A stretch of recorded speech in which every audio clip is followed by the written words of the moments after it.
Bom dia, pessoal. Então nós vamos corrigir os exercícios agora conceituais do capítulo 7. O primeiro exercício, gente, ele vem mostrando para você aqui uma tabela onde nós temos as maiores cidades do mundo em 95 e 2015. Na verdade, gente, quando nós estamos falando aqui das maiores cidades, nós estamos falando das maiores aglomerações urbanas, ou seja, são regiões metropolitanas.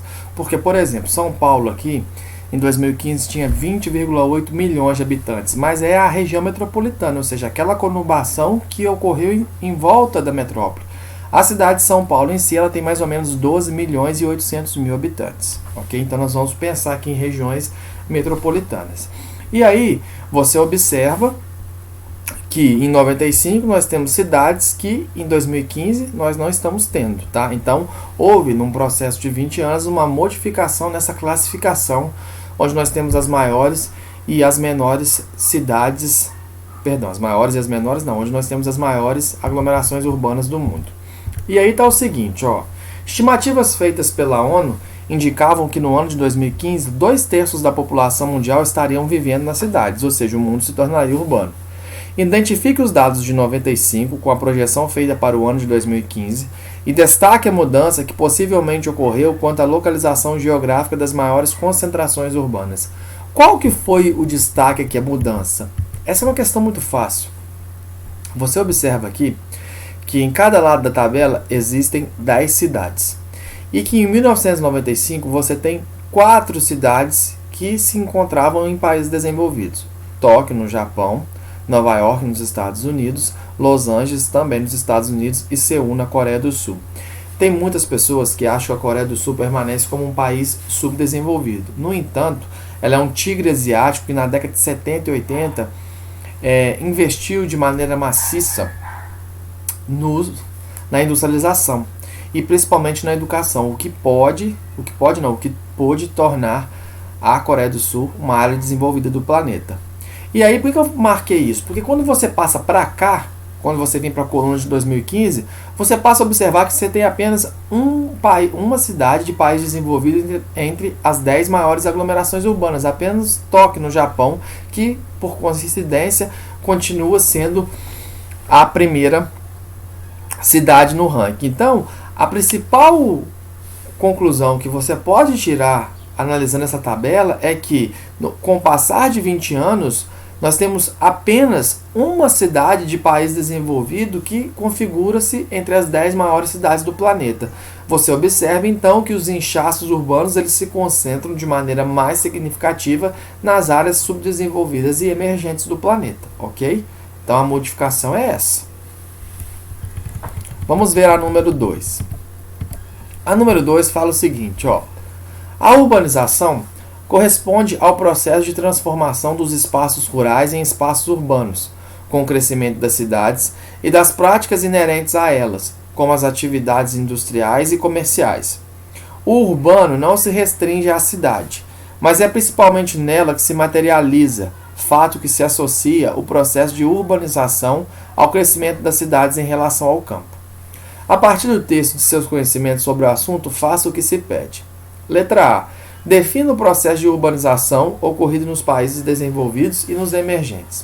Ô, gente, quando nós estamos falando de processo de urbanização, ou seja, de aumento da população urbana se comparada à população rural, nós conseguimos fazer uma diferenciação clara entre áreas desenvolvidas e áreas subdesenvolvidas e emergentes. A principal diferença é o seguinte. Nas áreas desenvolvidas, a urbanização ocorreu paralelamente ao processo de desenvolvimento industrial.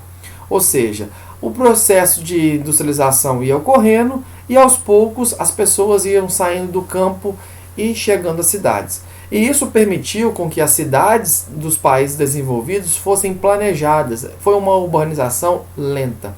O contrário ocorreu nos países emergentes e subdesenvolvidos, onde a urbanização ela ocorre de maneira mais rápida, ou seja, o processo de industrialização se inicia e ao mesmo tempo a urbanização também, não de maneira paralela, mas de maneira intrínseca, ou seja, ao mesmo tempo.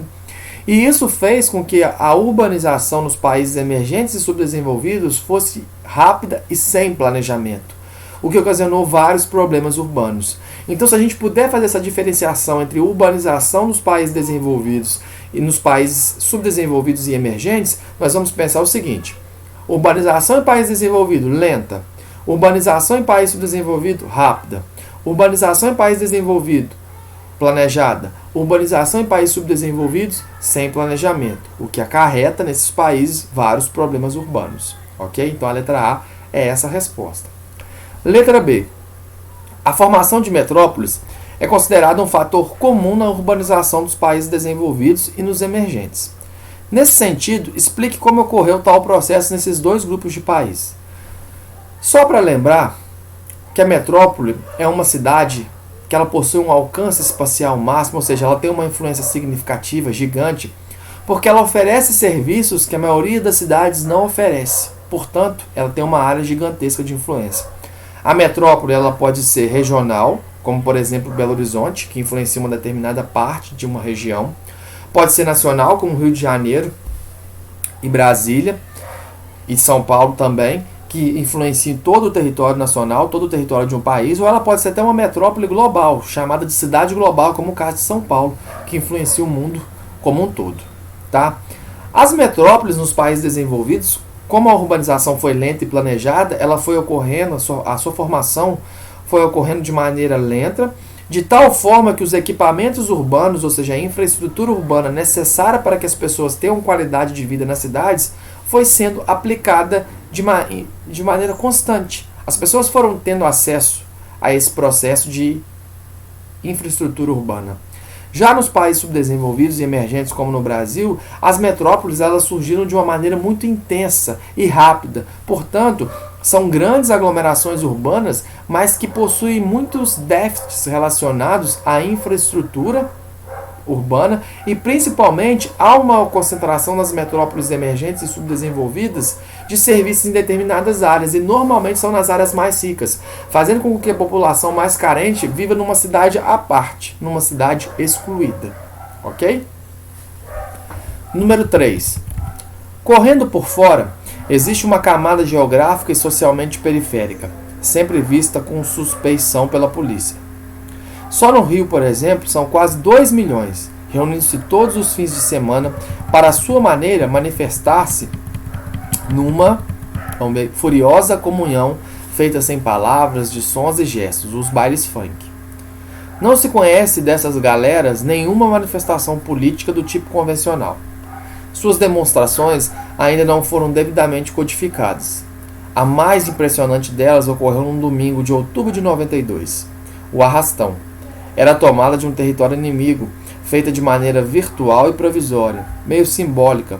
Nós só queria arrepiar os bacanas, mostrar que a praia não é só deles. Esse fragmento de texto expressa uma segregação espacial. Defina o que é uma segregação socioespacial. Gente, toda vez que eu falo de segregação, eu estou falando de um processo de divisão.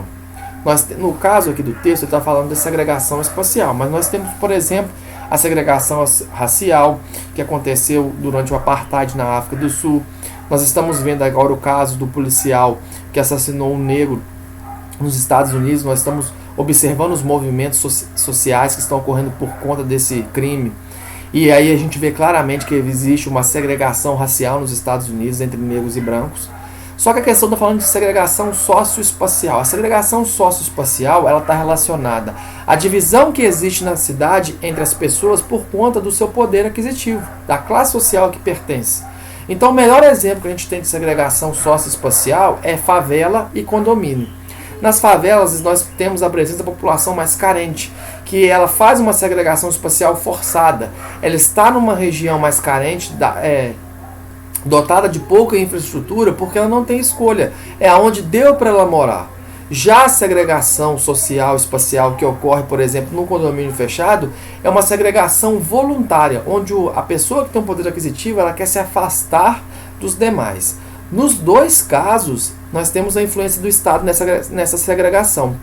No caso da favela, nós temos a falta de moradia, que é um direito constituído, garantido na Constituição, onde o Estado deve oferecer habitação para a população de qualidade e não oferece. Tá? Na outra situação, e nós não podemos condenar de forma alguma a pessoa que tem um poder aquisitivo e quer morar num condomínio, porque normalmente ela não quer se afastar apenas da população mais carente. Os condomínios fechados eles existem principalmente pela falta de segurança que o Estado tem gerado no nosso país, tá? Não só no nosso país, mas no mundo. Entendeu? Então existe segregação socioespacial, é essa divisão que ocorre no espaço de acordo com o poder aquisitivo de cada pessoa, tá? Existe essa segregação forçada, que é de moradores que vão para favelas ou cortiços por conta da falta de poder aquisitivo de morar em um local com uma qualidade de vida melhor. E tem a segregação voluntária, que é aquela que ocorre por conta que eu tenho um poder aquisitivo significativo, quero morar numa área mais nobre, ok? B. Registre quais são os fatores sociais e econômicos responsáveis por elas. Econômicos é como a gente já viu. Quem tem muito dinheiro vai para o condomínio. Quem tem pouco dinheiro vai para uma favela, por exemplo, numa área periférica da cidade, distante do centro. Agora os fatores sociais, principalmente por conta da questão do Estado. O social é baixo poder aquisitivo, porque o Estado, por exemplo, não consegue gerar renda, e não só o Estado tem que fazer isso, mas aí a questão social pesa porque eu tenho pouco dinheiro para morar em determinado local. Já na questão da segregação dos condomínios, é principalmente a questão da segurança que está cada vez pior nas grandes cidades dos países subdesenvolvidos. Tá? A segregação socioespacial ela vai ocorrer principalmente nas áreas pobres do planeta. 4.